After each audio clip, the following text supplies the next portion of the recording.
Let's start that again. That's a very professional opening. Hello, bird nerds. I'm Grant. I'm a bird nerd.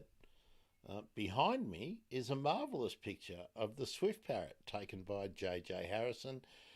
The swift parrot, critically endangered. Let's do everything we can to preserve it.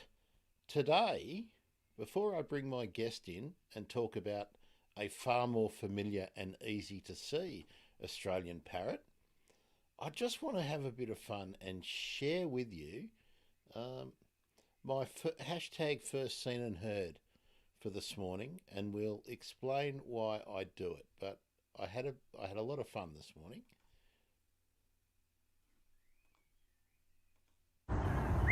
Good morning, bird nerds. Hashtag first seen and heard. Um, I just posted a picture on Instagram. I hope you can hear and see on the antenna above me. That's my first heard every morning. That's my blackbird. 4:07 a.m. this morning. He was at it.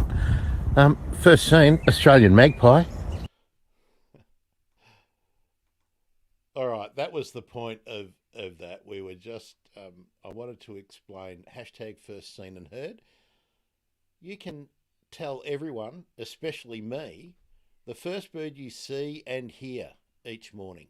So the hashtag is hashtag first seen and heard, or FSAH on Instagram, Twitter, YouTube, and just share the love, share the birdie love. Okay, let's get into it. Hello, Rob Ashworth, who is studying the red-rumped parrot in southeast Australia. Now, Rob, I ran out of time. I've done lots and lots of beautiful illustrations today. Not illustrations, sorry. I haven't done any illustrations. I grabbed a whole lot of Creative Commons images of various red rumps, but I forgot to get the distribution map of the parrot, right? I wanted to show how widely distributed the bird is in Australia. So, would you please tell everyone about your project, where you're enrolled, who's looking after you, and while that's happening, I'm going to find a distribution map, all right? Welcome to the Bird Emergency, Rob. It's great to have you here. Thank you. No, it's great to be here. So I am a Master of Environment student at the University of Melbourne. I'm being supervised by Dr. Kylie Soanes, who some of your listeners and watchers might have already heard of with her work on fairy wrens and powerful owls. And my project is really started with this idea of hollow availability in our cities, and what that means for our native wildlife. So we sort of honed in on the red-rumped parrot because it was one of those species that's typically assumed to be at least not necessarily absent, but doing relatively poorly in a lot of urban areas. And we wanted to really try and figure out why that is and what can we do to improve the habitat that's available in our city spaces. And we did a couple of different projects. I was running around the city surveying birds throughout lockdown, and which was pretty good. And we decided to come up with a citizen science project to help us collect some data on their breeding behavior and the sorts of trees and hollows that they're actually using, because it's not really something that's really present in a lot of the scientific literature, despite the fact that, as you said, they're actually pretty widespread. And they might have been encountered by a lot of your listeners and viewers, at least occasionally, especially as they're going for walks down in their local park, or even on local sports fields and things like that are pretty common places that you'll see them popping up. so we, even though they're definitely present, we wanted to try and figure out why it is that they're not as common as other species. Okay, I'm back. So there are a couple of different representations, Rob, of how widely distributed they are in, but it's the southeast corner It is, of yeah. of Australia, and they are really abundant in the areas where they're found. That's my sort of experience, personal experience, and they will live in an area like Melbourne, and certainly near me. My local ones hang out in a fenced-off substation, and that's where I usually see them. And in the median strips on a really busy road, Sunshine Avenue is my really busy road. I often see them there, and sometimes in the park across the road from my place. But they're unobtrusive little parrots. About 15 centimetres, I guess. Yeah, about I'd roughly the size of a cockatiel, give or take, I'd say. And there we go. That's a great example of the male. Yeah, I'm going to cycle through a bunch of them, so we don't really need to speak to each one. Yeah. But you did make the point. Actually, let's put this up. Right. Now, they're a difficult bird sometimes because they can look different depending on which angle you see them from. Yeah. So yes. So I'll just pop a few up, and you can keep telling us about some of the things that you know and notice about red rumps. Yeah. I'll just let people understand. They're quite often misidentified as well because they are one of the grass parrots, but they're not one of the neophemas. These are the one. They're related closely to the mulga parrot, and you can, if you're not familiar with them, you can misidentify the females pretty easily. Absolutely, yeah. And for anyone tuning in who is guilty of misidentifying them, I have also done the same, particularly with the females and the juveniles. So it's just the males, as you probably can already see, that have that really characteristic and namesake red rump, and have that really vibrant plumage. But the females, like a lot of other birds, tend to be much on the duller side. And it's really easy to mistake them for juveniles of other species. I know juvenile eastern rosellas can have similar sorts of color combinations to the female red rumps, and when all you've got is a split second of to see them as they're flying past, it's really easy to mis-ID them. So it happens, absolutely. But normally the big giveaway is where you see them. I've found most of the time when I'm out and about, they'll be doing their grassy parrot thing and feeding on the ground in amongst the grass, as you can see right here.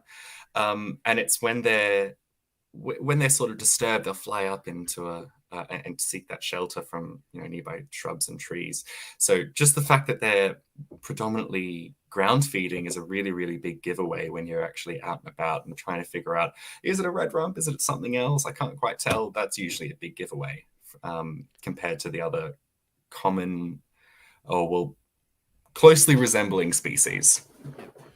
One of the reasons I picked all these particular pictures, Rob, is that I've always found them to be difficult to find if you haven't flushed them from feeding on the ground, or you don't know where a nesting hollow is. Unless they're calling to each other, they can be hard, very difficult to actually see because of their plumage. And it's funny. It's funny that you say that. During one of my surveys at not Royal Park, Yarra Bend, actually, I I was, in the middle of a survey, and like you said, I was. It's funny that it's called bird watching sometimes because so much of bird watching is actually listening for calls, and that's exactly what I was doing.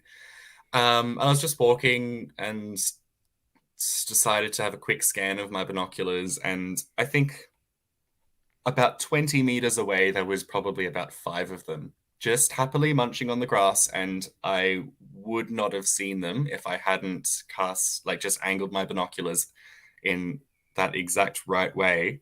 I would have just walked right past them. So they can absolutely be difficult to spot unless you can hear them. And you'd think that this would be, right at the start of my survey period where I'm still, getting a feel for what they tend to be doing. No, right at the end. Absolutely right at the end. So it was a bit of an embarrassing moment for me at that point. Yeah, they are they're so familiar to Mm, bird watchers. I think we're really used to seeing them if they're in our neighbourhood. They're mm, often they're often not though. mm, They tend to be more predominant in the drier areas over the Great Divide, mm, but um, where I am in the western suburbs, northwestern suburbs, we get we get them really mm, common. But uh, when I used to live in Richmond, actually, there were piles of them, mhm, um, both at Burnley College, but also at mhm, um, the nearby parks, playing mhm, fields and whatnot, mhm, and also in behind the playing fields right behind the town hall. I used to mm. see them frequently. So, but when I lived in eastern Melbourne, I didn't see them much at all. The Yeah, Rosella's king parrots were yeah, more yeah. likely to be the parrots you would see. Mm. Rob, tell us how the idea for your project came about. And actually, no, let's start with um, you're doing a master's. Yep. So, um, what was your main study area that in your undergrad, Mm. and what got you interested in the red rump? So my undergrad was in ecology and conservation biology. I'm actually a Queenslander, so I did my undergrad at Griffith up in Brisbane. I moved down to Melbourne sort of start of 2019, pre just before lockdowns, and I've I've always been I've always loved birds. I've always been fascinated by birds. But when I um, started chatting to Kylie, my supervisor, about potential projects, it wasn't necessarily with the red rump in mind. I was really interested in hollow conservation, particularly in urban areas. I'd been in reading the literature. I'd noticed these, sort of trends and tendencies to state that there's just urban areas are wholly limited, but without having any real data for it. So I thought, hey, what is there something here that we could turn into a project? And we kind of talked it over after a little while. And one of the organizations that I'm working quite closely with is the City of Melbourne, and one of their priorities for a lot of their urban conservation work is to improve the habitat of the parks and green spaces within the municipality for a lot of these smaller hollow dependent species that you don't maybe tend to see quite as much as things like rainbow lorikeets. And so it became this, I guess, great opportunity to, contribute to some actual ongoing conservation work, as well as investigating these questions that I'd sort of been mulling over for probably quite a while since my undergrad. Um, when I think about it, originally the study species was actually likely we were looking at owls, based off as an extension of some of the work that Kylie's done in the past. But trying to find a cryptic apex predator and find them enough to write a master's thesis in about 9 months is a bit risky. So we changed tactics a little bit, and it was probably just because I'd gone for a walk just before one of our meetings and had seen some red rumps along the little local creek track that I often walk along. I think that's probably where the idea sprouted for red rumps in particular, because realistically, we could have gone down, used rosellas or king parrots or a number of other little grassy parrots, but it was the red rumps that I think I saw, so that's the one we sort of ran with. So, being a resident of Melbourne now, Rob, Yeah. were you walking along Gardeners Creek or Mullum or Merry Creek So to I be was seeing your red rumps? I'm actually out in Sunbury, so it was Blind Creek that flows into Jackson's Okay, Creek. okay. Um, So you're really familiar with the kind of habitat mm, that I have around me as well, I which am, is yeah. a lot of the really old style traditional gardens from Yep.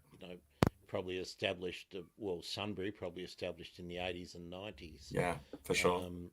Was mine are sort of 60s and 70s, Mm, really European style plantings, hmm but the red rumps love the playing fields and the road mm, verges, and these western basalt plains wherever hmm we've got some remnant grassland, for sure.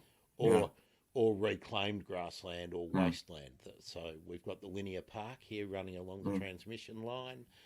So there's lots of opportunities for these birds, and mm, it's beautiful to see. Now, tell me, Rob. I'm interested in the methodology mm, of the project. So mm, I've um, I've made that easy link, which is hmm birdemergency.com/redrumps, which will take them to Rumpuary, so people can sign up and participate in the hmm survey. Um, it's a Google Doc, is it? So it's just Yeah, so yeah. it's a Google Forms. So we've tried to make it as easy to use as possible. You don't have to have any sort of experience with scientific data collection. There's only 3 questions that are absolutely compulsory to answer, to submit an observation, but realistically, as many of those questions that you can possibly answer will give us even more data, and the more data, the better. So it is just a Google Forms. You can use it on your phone or your tablet or other personal device, and yeah, come straight to us, and we can take a look at all of your great observations. One of the things I really liked about what you're asking is you're not asking people to have actually seen it today to be able to say, Yeah, oh, they're at it now. If yeah, somebody at any period of time hmm knows of a hollow, and even if it's gone now, if the yeah, tree has been removed, but if you yeah. know that red rumps used to nest, across the road, blah, blah, blah, where they've now built some flats or something, Mm. that's important information that you're after as well. Absolutely. Yeah, So, absolutely.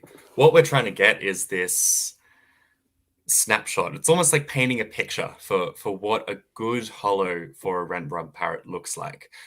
We're not trying to, map every hollow for this particular breeding season. It's more about trying to figure out generally what sort of hollows they're using. Are they only using native trees? Are exotic trees just as valuable in areas where there are no large native trees? Are they using nest boxes and artificial hollows successfully, or any other artificial structure? I remember in one in particular observation I had when we ran this survey back in February was someone had an observation of red rumps nesting in a wooden, like a power line, in the wooden cross of a power line. And so it was this really great insight to say, oh, actually, red rumps are pretty they're pretty flexible. So, what else are they using? And so it doesn't really matter if it's not been this season. And that's another reason why we didn't want to have all of those extra questions to be absolutely compulsory, because it's hard to remember exactly how big the tree was, or how many other hollows were in the tree. If you were honing in on your memory on just the nesting red rumps, that's still important information, because it's a hollow that they were using, hopefully successfully. So yeah, absolutely, that's still a really valuable piece of information. Apart from the information that's submitted Mm. by residents Mhm. and visitors, whoever, are you also harvesting existing databases like iNaturalist for Yes. examples that you've? Yep. So I used existing data from eBird and iNaturalist to form the basis for my own field surveys. So I did a series of bird surveys throughout different parks around Melbourne, and came up with to produce occupancy models to essentially figure out where red rumps were and where they were not. And those surveys and those locations were chosen based off that historic data collection. So all of those participants who had submitted sightings of red-rumped parrots through iNaturalist and those other databases, they formed the basis of my data collection as well. So that was really, really important. We wanted to make sure that we were choosing locations where there were plenty of historic records, as well as trying to find locations where there weren't really many at all, because that's still just as important. If the red rumps aren't turning up very frequently in this park, we want to know why, because we want to be able to hone in on exactly why that is and how we can improve the habitat. So all of those historic observations were really, really important for my study. Would it have been possible for you to um, to get enough data for your project without running the citizen science survey? Like, could you have found enough material from eBird and iNaturalist and just your own actual surveys Mm. to have done the project? Um, I think there's probably going to have been a lot of really valuable information that we could have gathered from eBird, and there's actually, that's right, reminding me that I need to go back through for this survey period and do a little bit more trolling.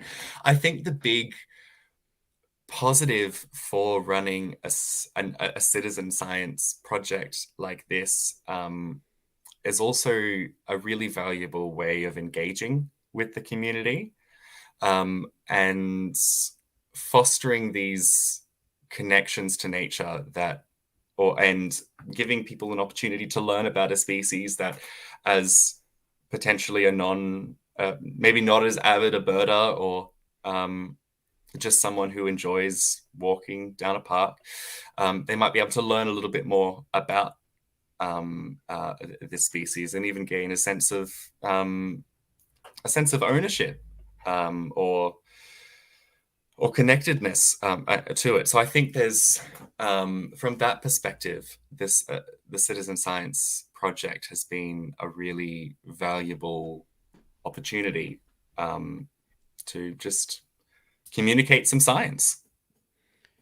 How many records did you get submitted in the first survey period, Rob? 50. That's a good lot. And how's it looking for this one? So this one we've only just sent out in the literally on Friday, actually. Okay. So it's still very early days. I think there might have been one or two trickle through, but we're still in that early stage process of making sure as many people have heard about it as possible. So hopefully in the coming weeks, we will have some ramped up some extra surveys and some extra observations to just figure out what they're doing this year. Well, there you go, Bird Nerd Army. If you're active on the socials, get out there and share it. You can do the easy link, thebirdemergency.com/redrumps, so you don't have to remember how to do the spelling or anything, and that will really help Rob out. Just getting the awareness going. So even if you're not a birder, but you know people who are, just share it, pump it up. How long are you expecting to get information popped in, Rob, for this survey period? So at the moment, we're tentatively working with, about the 31st of October, about a month and a bit, just to give people time to, well, one, have heard of that we're doing it, because that's always a big bonus if they actually know it's on, but also to see them popping up. It might not necessarily be something that people see on a daily basis, so we want to make sure people have got enough time to, if they think they're around, to actually have found them and respond to the survey. So if last time I think we had it open for about 2 months. So I guess it depends on how many responses we're getting in and what the timing of that is. There's absolutely, and even if it gets to past the into November, we're still absolutely keen to hear about any of your observations. If there's any last minute ones to be added on, we're more than happy to hear about those as well. So what's your time frame to complete your master's work? So my thesis is actually already in. So, okay. So this is a continuation of yes. the work you've already done. Yes. So this will be the first round was, you could think of it as more of a preliminary or a pilot study, and in conjunction with my with the work that I did on figuring out their occupancy. So that formed my thesis. At the moment, this data, we're trying to basically strengthen the argument and get as much data as possible, and hopefully, with a bit of luck, publish our findings within the coming months. We don't necessarily have a particular time frame to have that publication in, but that would be the next steps. We're just making sure that we've got a really robust argument, and we've collected as much data as we possibly can. But from a personal point of view, you've submitted your thesis. So does that mean that you're looking to graduate, like with the cohort at the end of this year? Yeah. So I still have a couple of little things to tick off for this semester, but all things going well, it should be I'll be graduating and finishing up masters at the end of the year, which will be very exciting. and are you then looking to go into a PhD program, or have you got your sights on something different? It's definitely on the horizon. I think I've got my eye on it. I don't think it will be a straight away next step. My partner is also doing a PhD, so having 2 PhD candidates in the same house is probably going to be a bit much. You'll love 2-minute noodles. Yeah, I think I've outgrown my days of being able to persist on just 2-minute noodles. So I think earning a little bit of money in the meantime will be nice. So yeah, I guess I'm at the stage where I'm trying to keep my options open, trying to play the field a bit. So, what will actually two questions, because one leads into the other. Which faculty or which school are you in at Melbourne? So Is I, it the Institute of Land and Resources or yeah, whatever it's called?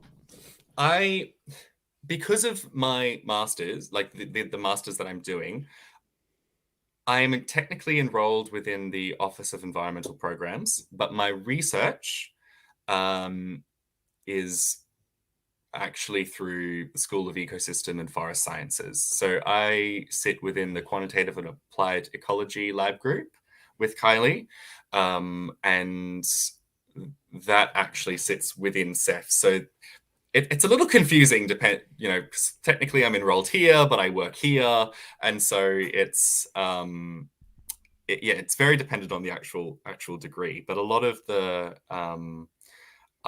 work that that some of the other people in my lab do is really trying to use those answer some of those big questions in conservation and ecology. Excuse me. Especially from a quantitative perspective, which I don't always understand, but that's potato. So we've got a really diverse working group, which has been great to draw on so many different perspectives, so much different experiences and knowledge, which has been fantastic. Yeah, well, it's you have to be flexible if you're doing anything in academia, don't you, nowadays? Absolutely.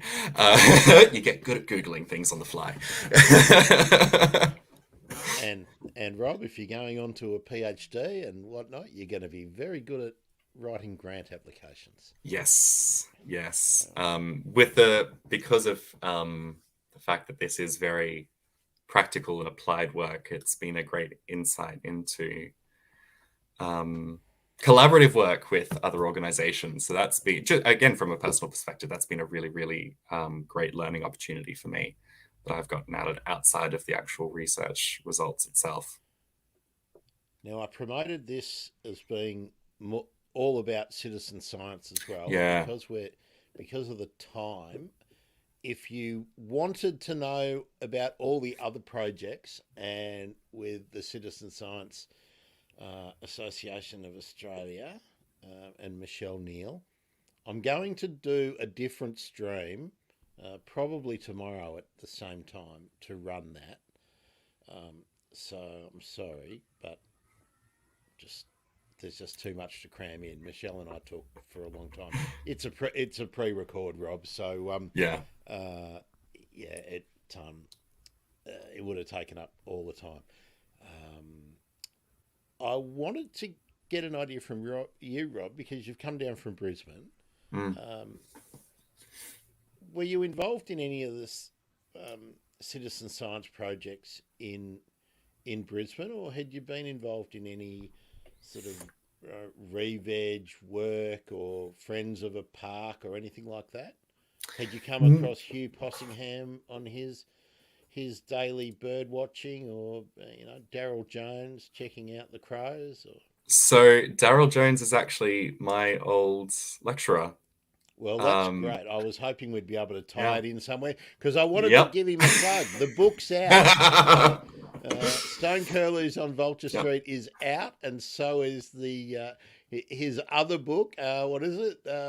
Snow Leopards in the Cloud, or I can't remember the title. Yes, that's out too. And Daryl's off doing his book launch tour and going to speak at a international conference. So I was hoping we'd be able to work a plug in. Actually, while we're doing plugs, let's do this one too. I know the green screen mucks it up a bit, but this is the Urban Field Naturalist Project Field Guide to Creatures in Your Neighbourhood.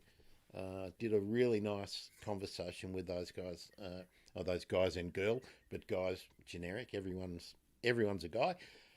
This is out too, and if you're interested in citizen science projects, you're interested in noticing what's all around you in your neighbourhood, which is really what your project is about, Rob, because you've got to be pretty keen and aware to notice, as I've tagged this one, the Or delicate lucky. beauty.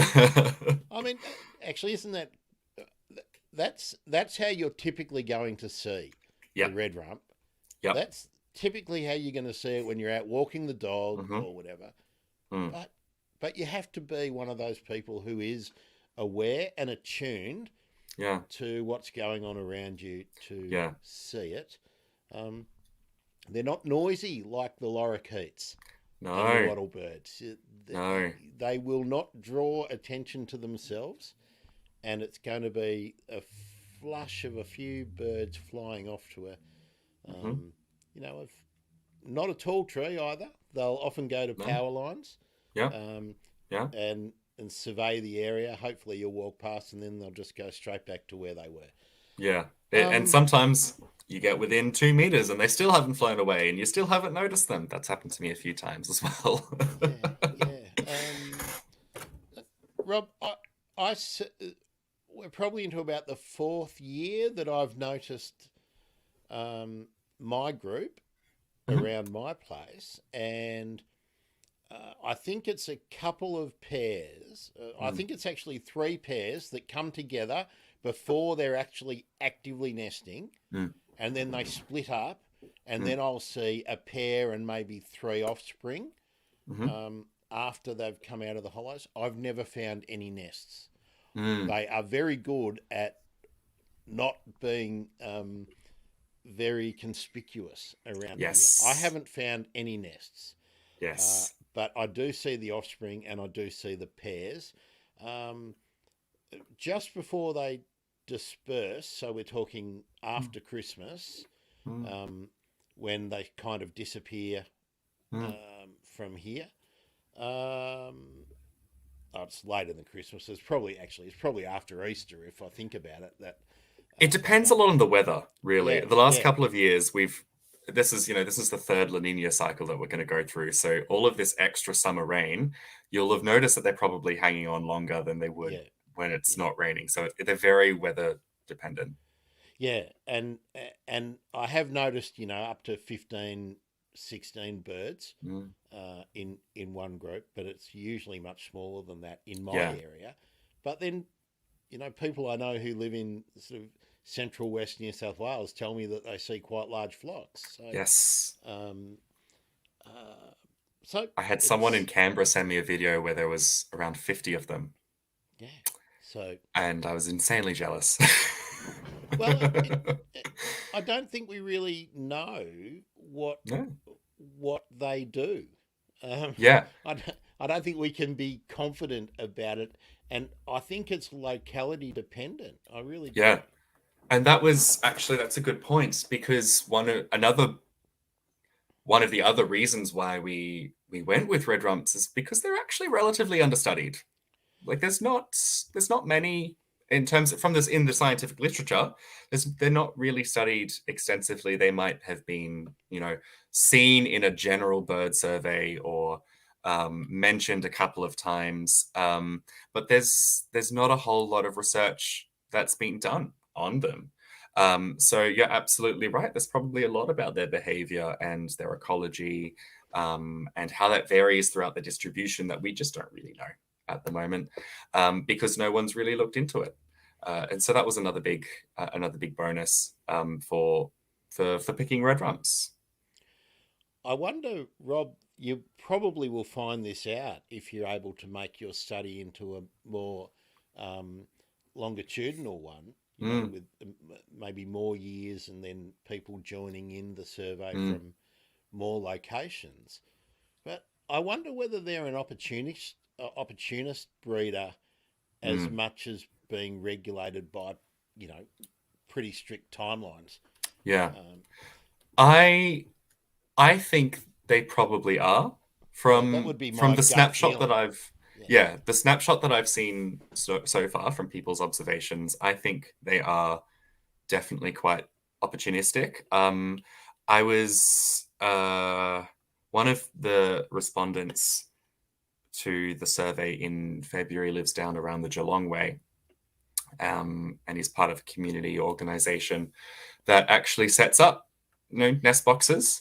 And he noticed that in last summer, he was having the same pairs come back a second time to try and breed, and I think there was one instance where he noticed them coming back a third time.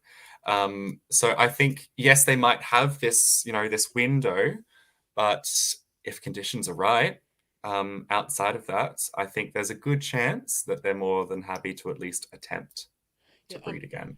I'm pretty sure that not last season, but the season before, when I noticed quite large groups um, at around me, I reckon it was the first clutch of offspring and the second clutch, because I noticed there were some that were, doing the Rosella thing where they were patchy and blotchy, and some that were really Yeah, dull.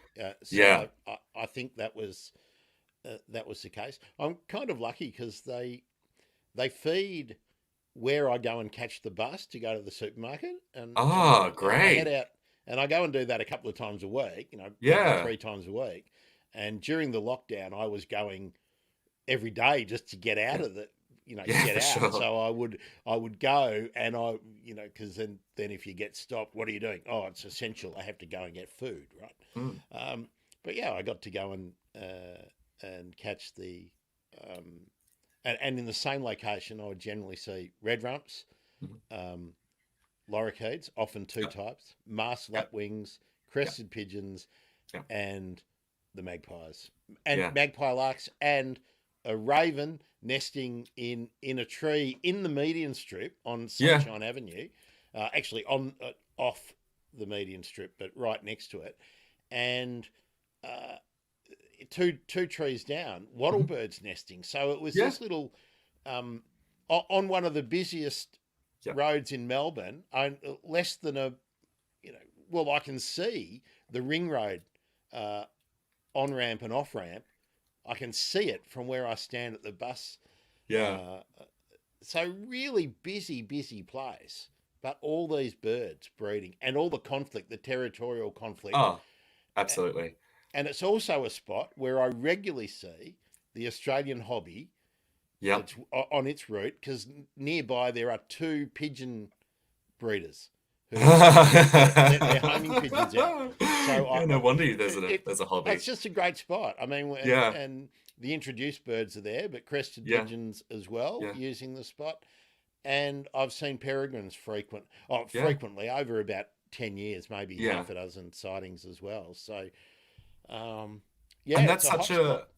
that's such a really great example of how important an urban area that a lot of people will just sort of discount as being useless or not very good for biodiversity. There's actually still a huge amount of biodiversity that's there, and that's one of the other things we're trying to show with this sort of work is it's not just just a bunch of pigeons or a couple of seagulls. There's actually a huge diversity of fauna that are sharing our spaces with us, and can benefit from some extra conservation attention. Definitely.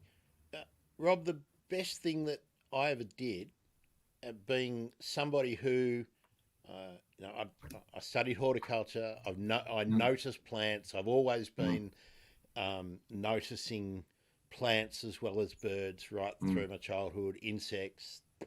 So I'm a noticer.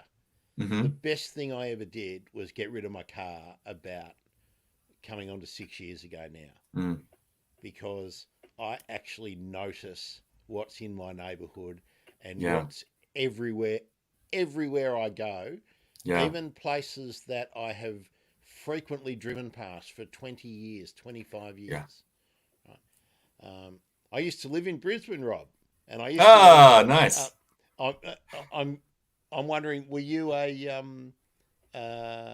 south side or Yep, north side? yep. Okay, I so grew up in Loganholme. okay, well, I was in East Brisbane, right near Yep. Stones Corner. Ah, Right, very nice. right. So yeah, I was down there. Yeah, My street went down to Stones Corner, and that oval that Cooperoo Footy Club were training on was yeah, just down there. So, but I had a car when I lived in Brisbane. I actually had a 4-wheel drive when I yeah. lived in Brisbane. I didn't notice diddly squat because I was, you know what Brisbane's like if you're driving around, especially on the south side there, Wollongabba, and then the road down to the Yeah. down to the Gold Coast, or you're on a freeway if you're going over the north side. Yeah. So It's hard to notice things. so I didn't see hardly anything. If I ever go back, I will be going as a pedestrian, and I reckon I'll have a much richer in experience. So Yeah. I probably one of the best things for my own curiosity was the campus that I did my undergrad in. So for those of you were you at Nathan? I was at Nathan. I was Yeah, okay. smack bang in the middle of Toohey Forest, and my friends and I were the nerds running around intently staring at beetles or butterflies or other random little bits and pieces that had made its way out of the forest. I remember walking to my car and getting distracted for 10 minutes because a group of fairy wrens had flitted across the path. It was a pretty great spot to go to uni, and there's a lot there considering it's completely surrounded by suburbia. Yeah, that's the Nathan campus of Griffith Uni. Yep. For those who aren't aware of Brisbane, it's on the south side, and it's just off the main road down to the Gold Coast. But it's up on a hill, and it's a bit like from a Melbourne point of view, it's a little bit like La Trobe Uni in that there is a wildlife reserve basically attached to the campus, or that the campus is within. So it's a hot spot for sure. Yeah, really nice campus, and it's where what's the oval or the playing field that people will know that was part of the campus. It used to one of the rugby league teams played there for a while, or rugby union teams. Yes, it's I should know this. Anyway, I can't remember. Anyway, it's not Suncorp. It's not Suncorp Stadium. So if you're a sports person and trying to think of where it is, it's the other place that isn't the Gabba and isn't Suncorp Stadium, where they were playing professional sport. And I think there was a Institute of Sport, or one of the athletics institutes was based there for a while. Back in the 90s. I think if I remember correctly, can't remember if it was Queen or maybe not Queen. Someone big performed there. Actually, the Commonwealth Games had all their stuff based years ago. That's what it was too. So So there we go. There's the it's a hive of activity. On where it was. Sorry for getting so into it, but I really liked it when I lived in Brisbane. But God, the humidity was outstanding. Yeah, I don't miss the humidity at all. Yeah. No. Did you? Now we got sidetracked because I brought up Daryl Jones, and Daryl's big on noticing what's going on around you and the urban field nats. So have you been participating in any of the other birdie citizen science projects like Superb City Wrens? Superb City Wrens, which is one of Kylie's projects with the City of Melbourne, or Big City Birds, which is like John Martin's project with bin chickens and brush turkeys and cockatoos. So a couple of my sites were actually the same areas of the Superb City Wrens project. So every time I recorded fairy wrens, because I was recording everything. Because, why not? So all of my fairy wren sightings went into Superb City Wrens. Obviously a big fan of the backyard bird count as well, which will be coming up soon. BirdLife Australia's nationwide citizen science bird counts. Which, of course, Holly will be talking about. And I think just setting a date for Tegan to come again. Tegan Douglas. I generally get Tegan to talk about the bird count. Yep. Where We're Wedgie in Tasmania, of course, with Ooh. Claire and the Nature Trackers group. They're I've some of the really also, regular yeah, ones. a lot of the ones that I tend to do, they're not quite formal projects. They're in the sense that it's predominantly, students, fellow students um, who just need some help with some data collection. There's and so as I know full well the struggle of trying to balance an entire study and do everything else. I try to lend a hand wherever I can with that, and it's also just fun to go out and see some more cool things that you might not necessarily have been able to see otherwise. I'll just pop that one up there, thebirdemergency.com/birds in backyards. You Mm-hmm. can always do your backyard bird Yeah. survey. You don't have to wait for the Aussie bird count, the big one that happens Mm-hmm. over Bird Week. Mm. You can do your birds in backyard survey anytime you like. Absolutely. There's also a great initiative called Gardens for Wildlife, which I would thoroughly recommend people check out if they haven't heard of it already, because there's some really, really great experiences and stories and resources for how to um, help biodiversity just in your own backyard as Hey well. Rob, did I didn't pay you to say something like that, did I? I don't think so. No. So would you like a scoop? Hey, Yeah. dear viewer, dear listener, dear watcher, here's a scoop. I, I've done over the last couple of years now with Holly and with Mick Callan and Dan Fuller and a lot of people. We've been talking about um, improving biodiversity habitat in your gardens for wildlife. Yeah. Yeah. And they've been really, really popular. Yeah. And I didn't want to continually clog up the bird stuff with the plant stuff. So, Habitat Gardening with Yeah. Grant is about to Yeah. launch Whoa. on a new YouTube channel using my horticulture skills. And I don't know why these aren't all popping up so easily. So there's plants, and then Yeah.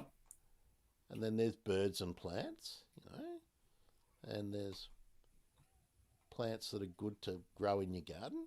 Yeah. I'm having Absolutely. trouble with these today.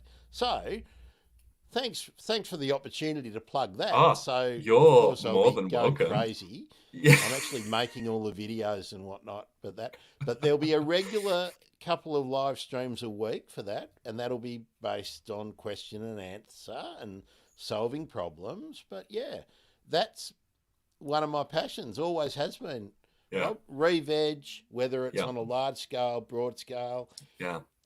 We talked about Daryl Jones reconnecting fragmented habitats, giving Yeah. plant, birds and animals, insects, critters, Absolutely. Yeah. frogs and lizards, an opportunity to get from one place to another. So yeah, I think it's all meshes nicely, and it meshes It does. nicely with what we're talking about today. Is Yeah.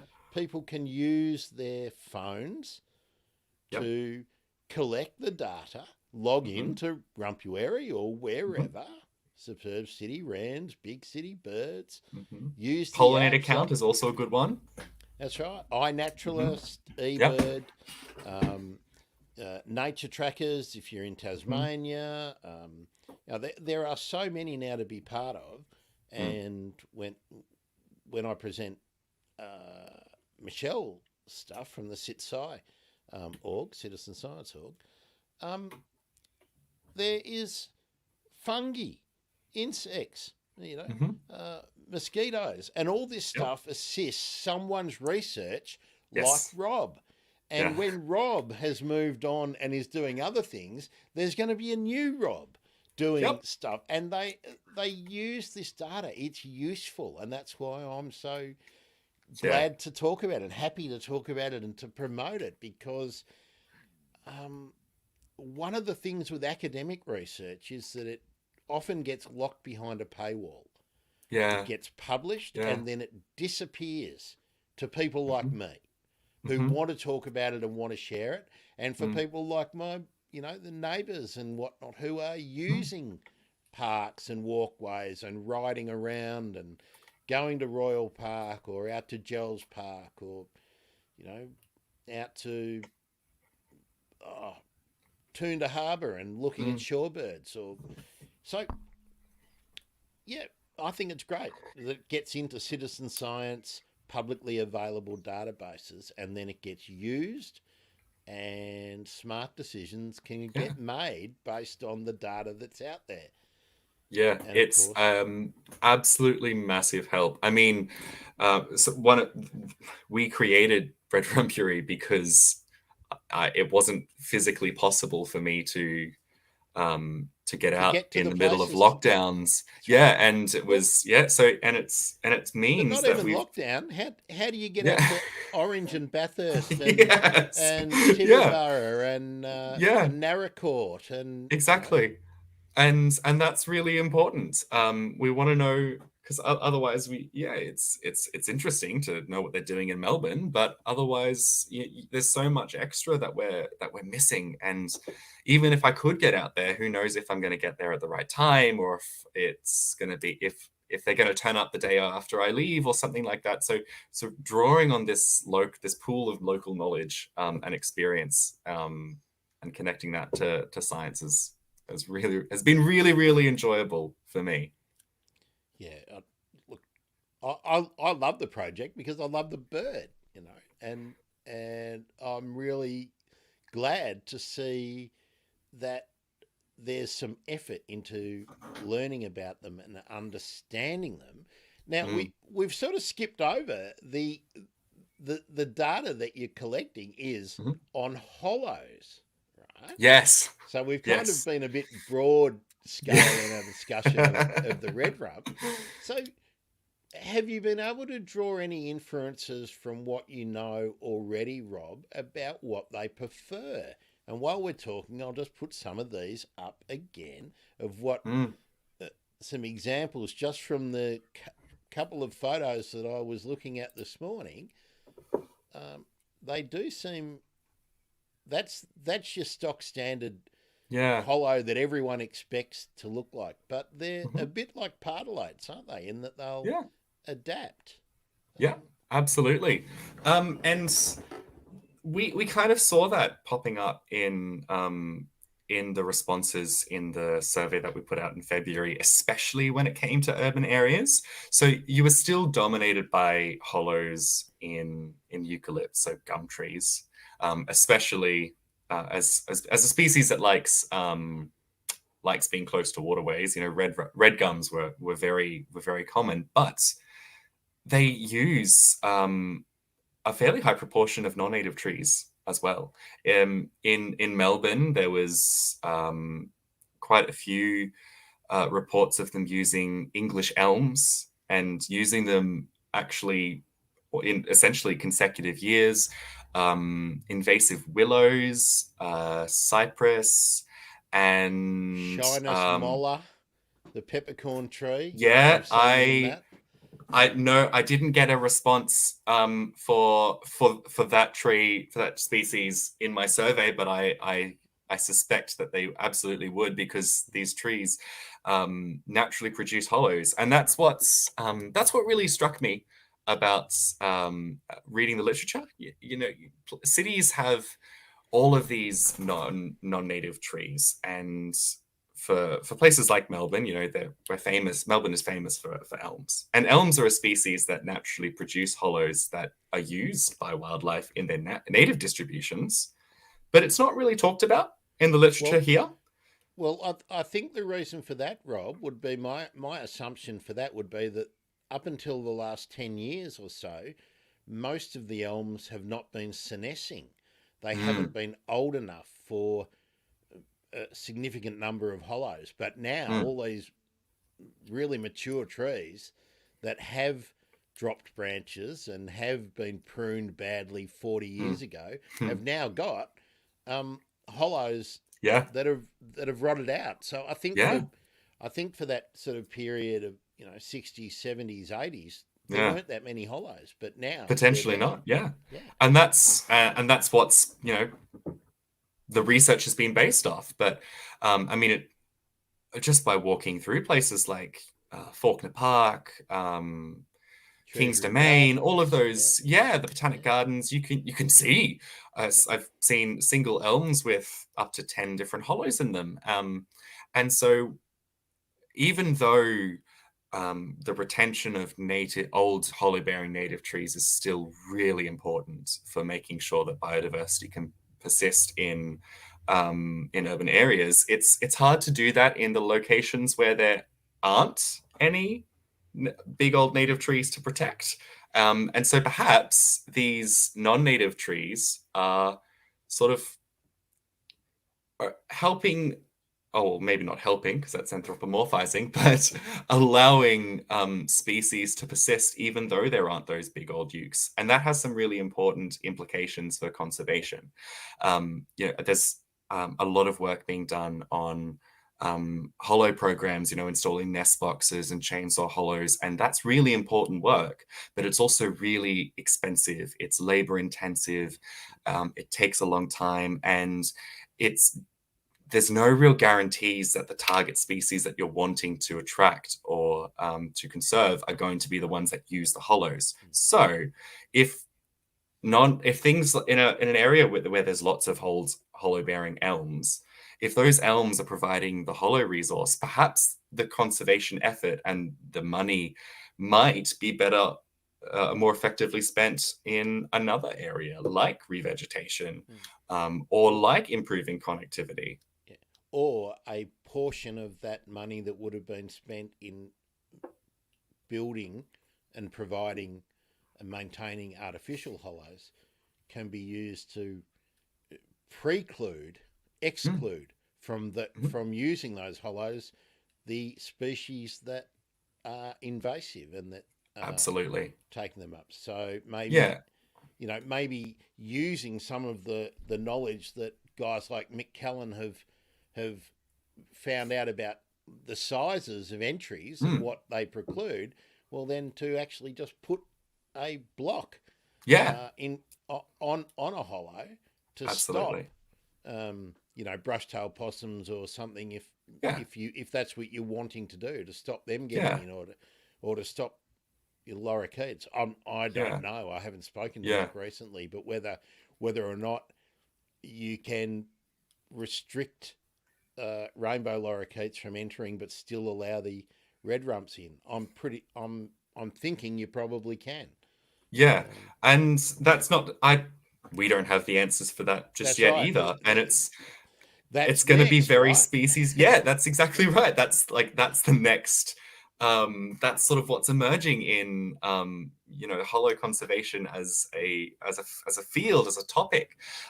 It's like, yes, there's complications with installing hollows and managing hollows, whether they're natural or artificial. And so it's about trying to maximize the benefits with the limitations that we've got. And so that's essentially what my research is trying to do, trying to help managers more effectively conserve the species that they're actually trying to conserve, as opposed to just making more homes for rainbow lorikeets. I love rainbow lorikeets, but there's enough of them. Well, that's sometimes the thing we have to think about is it's great that rainbow lorikeets are all over the place and that the international tourists go bonkers when they see it because they're such a beautiful bird. But I can remember coming into the city of Melbourne in the 1970s and 80s, 90s, and they were not common. Self-crested cockatoos were not seen in the city. So we've provided an environment that they can exploit, but they are competing for hollows for other birds that are not as boisterous and rambunctious, pugnacious and aggressive. Absolutely. So that means they're all being pushed out. Yeah. So these are all things that we're learning, and citizen science entries in all of the different forms: iNaturalist, the Aussie Bird Count, BirdLife Australia survey, superb city birds, big city birds, Redrumpuary.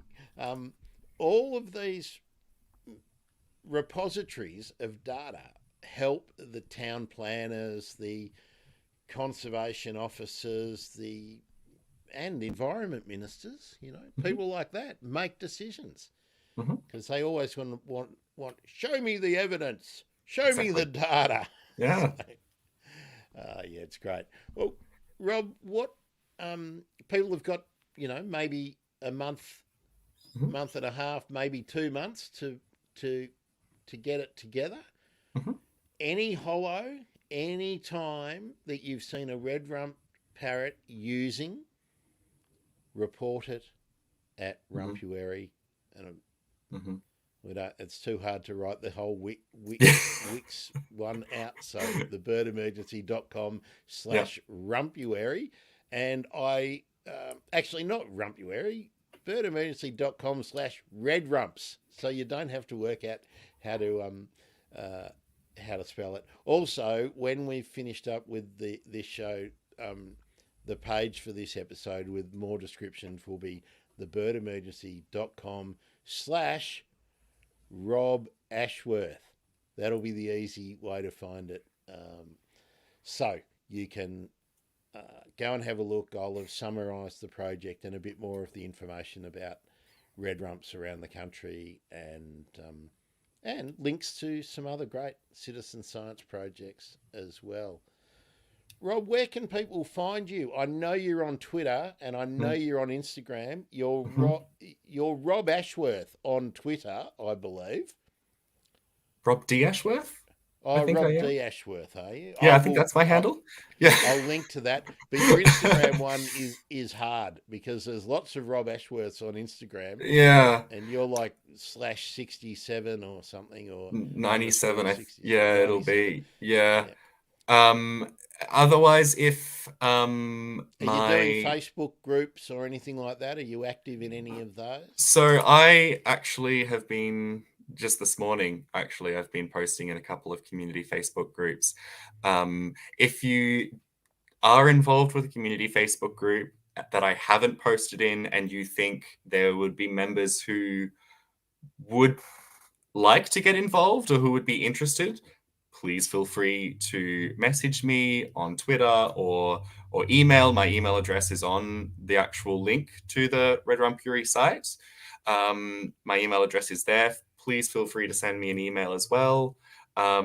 If you're not on the socials and are having trouble accessing the app for any reason, you're more than welcome to send me the details of your observations in any format, and I can put it through the survey for you. I'm more than happy to do that. And Rob, we'll make it easy too. On the page which is hosting this video and this information on the Bird Emergency, which will be Rob Ashworth, the Bird Emergency /Rob Ashworth, you can leave a comment just there, right there. Leave a comment, and I'll make sure it gets to Rob. So if there's something you want to get to Rob, that's easy. If you're feeling a bit lazy, you can just do that too.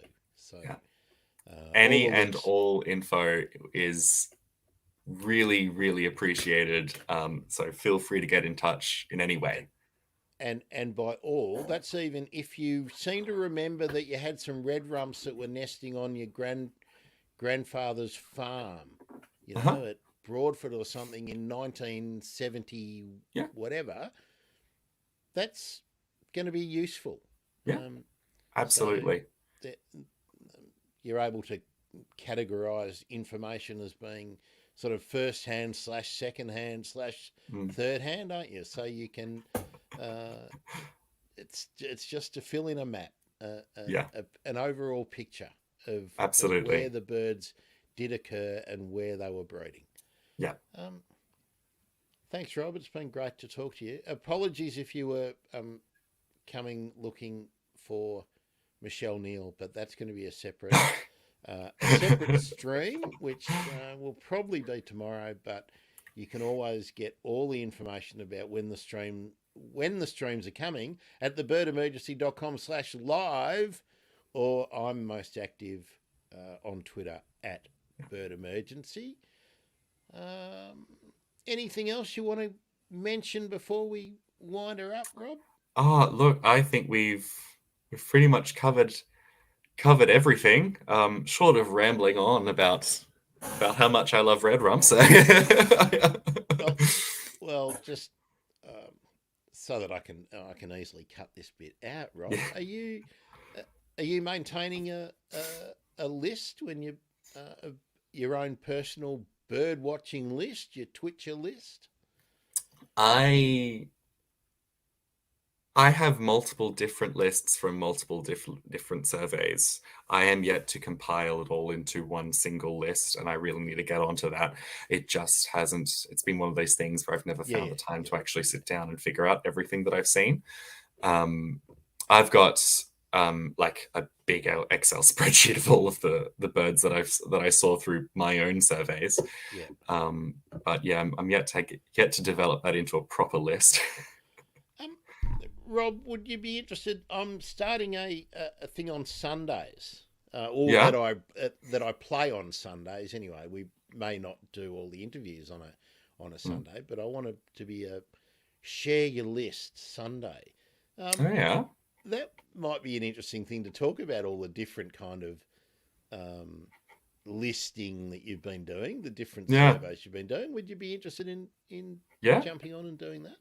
Yeah, sure. Because I work in consulting as well, so the kinds of surveys that we do in consulting are different to the ones that we do in different purposes. I mean that would be an interesting thing to talk about. So if you're into it, I'll send you an invite for that, because I'm keen to get that one going while all the birds are breeding, and it's a really good time to be talking about what you're seeing and what you're listing. So great. For sure. Well, we'll do that. I'll probably leave that in the video for the live stream, but it'll come out of the podcast. We'll get rid of that. Thanks, mate. It's been great to meet you. I'm looking forward to seeing your first seen and heard observations, Rob. Need to get you trained for the first. I'm trying to get people to be aware of what's going on very early in the morning, rather than just what they see at 10 o'clock while they're down, doing what they do. I'm not going to lie. Some days it takes a while to get my brain moving after coffee. Although this morning it was my duck screaming very loudly to be let out. So that was my first herd. So what have you got? An Indian runner? Have you got a mallard cross, Rouen? They're call ducks. Campbell? Two call ducks. Call ducks? I don't know what a call duck is. What's a call duck? Oh, apparently they were used to call out. Are they what? Oh, hang on. So they're call ducks, as in they call in the wild ducks. So they're a So they're a mallard / probably black duck kind of cross. Yeah. Yeah. But they're a Pacific black duck looking kind of duck, are they? Yeah, they're not the white ones that no. Google will spit out at you. They're I will. I might even throw it in just on the page just for a bit of fun that we talked about it. I used to have ducks when I was a kid, but they were mostly pecans and muscovies and the mallardy kind of things. We had Rouens and we got them because a friend of ours was a vet nurse, and he had a Pacific black duck chick surrendered because it had gotten lost somehow, and he made the mistake of showing it to us, and then it never left our house. So we had to get ducks for it to be friends with, to keep it company, and then it grew up and flew away, and then we were left with the domestic ducks, and so here we are. Cool. Ducks are good pets unless you got a lot of concrete in your backyard. Yeah. So, Well, I'm a gardener as well. Like yeah, I was in horticulture for a number of years, so they are my pest control system in my yeah. backyard. They love a snail, no doubt They about it. do. They love a They snail. love a snail. Oh, good. Well, if we do a Sunday, Rob, we'll have a lot to talk about just horticulture and gardens Yeah. and sustainable gardens and Yeah, for sure.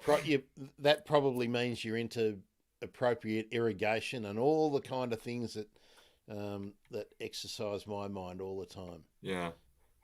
Mulching correctly, Yeah. saving money when you're in the Yeah. garden, all those kind of things. Yeah. Well, great. There we go. And hello, Twitch. You're a little bit late today, Twitch. We're just finishing up. Here's an opportunity if you would like to ask a question or make a comment. There we go. I'll just give you that little bit of time before we pull up stumps. Actually, Rob, tell us while we're just shooting the shit, as I say.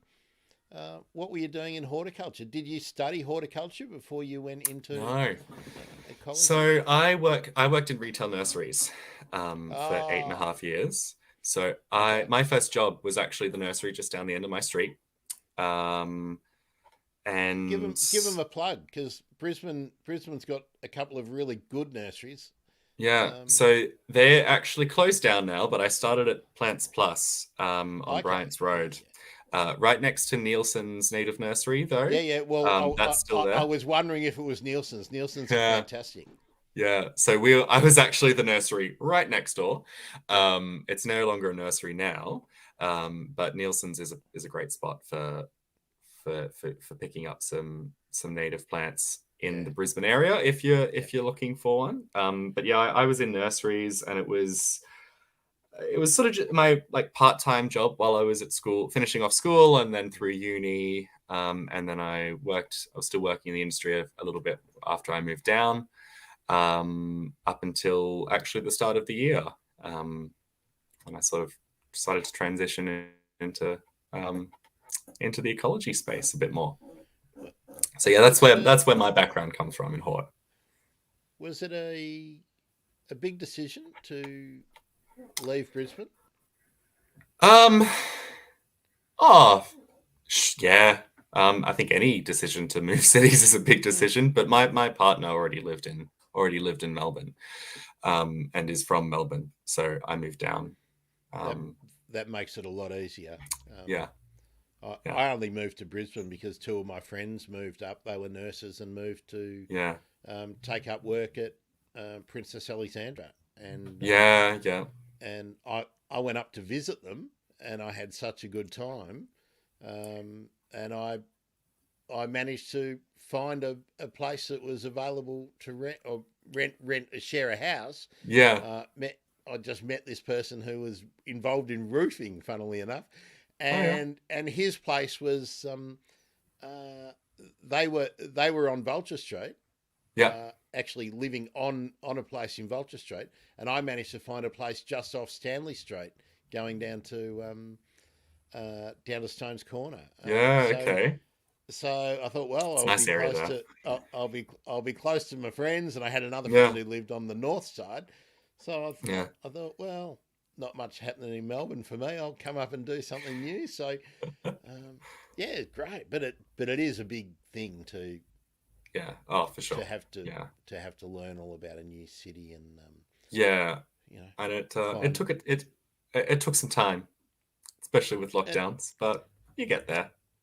and I'm glad you're living right out of town too, because people tend to think, oh, I've got to go and live in Carlton or Fitzroy or St Kilda Mm, or whatever. But there's a lot to be said in living in a place like Sunbury or Gisborne or mm. Kyneton even or whatever. As long as you can There's get to where you need to go. yeah, there's definitely some days where it's so oh, I wish I was a little bit closer, just for the convenience. But there's just some nice places to walk around Sunbury. So Yeah, you're only plenty of three open. train stops from me, Rob. So Yeah, yeah, we're not too far at all. that's right. Only. Actually, it might only be two. No, it's three, four train stops from me. I think Yeah. four. Okay. Yeah, Yeah. Barely anything. yeah. But yeah, it's not a bad area, especially if you're if you just wanted a quiet day out looking for birds. There's usually plenty Oh around, yeah. which is Well, nice. that's I'm a bit jealous of you because you've got that. You do have those grasslands that are Mm, not really weed infested yeah. And close the by. gangs So, will fly over um, every are you year as well. are you getting gangs? I haven't seen gangs here. I've seen we get the yellow-tailed blacks Yeah, occasionally, and I've got a big thicket of she oaks in my yeah, park, right in the corner of my park. But no, I haven't seen the gangs here. yeah. I mean, it's a bit late for them now, but pretty much every winter you can at least hear them flying overhead. And there's been a couple of times where they've just landed in the street trees out the front of our house. We've gotten the yellowtails flying over a lot recently as well. Not as many this year, but this year we had what can only be described as a small army of little corellas Yeah, that well, that took up the, residence the in well, Sunbury. yeah, well, I'm pretty sure the little corellas that go to your place are the same flock that hang out at water gardens and come here as Probably. well, Yeah.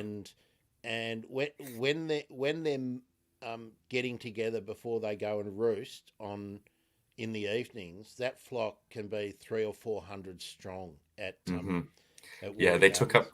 they took up residence at the train station. There's Yeah, quite a few eucalyptus sideroxylons yeah, that yeah. were in full flower, and they went absolutely nuts, and it made me so happy. The ground was littered with branches and flowers and nuts, but it was But great. They're so good to watch. Rob, um, while it's good to see them, I mean, when I was a kid in Melbourne, you didn't see little corellas. You Mm, certainly didn't see long-billed corellas. You mm, had to go a fair way west in the state, mm, and you certainly had to be north of the divide to see them. mm, So the fact that they're being seen in Melbourne sort of makes me think that one, they're very adaptable birds mhm. and they can adapt to vastly different um, environment. Like it's much wetter, it's colder, and but Mhm. we've pushed them out of their Yeah, habitat uh, in northern Australia. Like, and I don't yeah. mean northern as in the tropics. I just mean north of the divide, which is where Mm, you would see them and they were common. mm, So we're pushing them out, and they're coming mhm. in here, which means they're pushing other birds out. Um, Absolutely. And so, that's and then you so throw in things like climate change, and there'd be so many different reasons why they're popping up more. But I think that's hitting the nail on the head. That's gonna be a big one.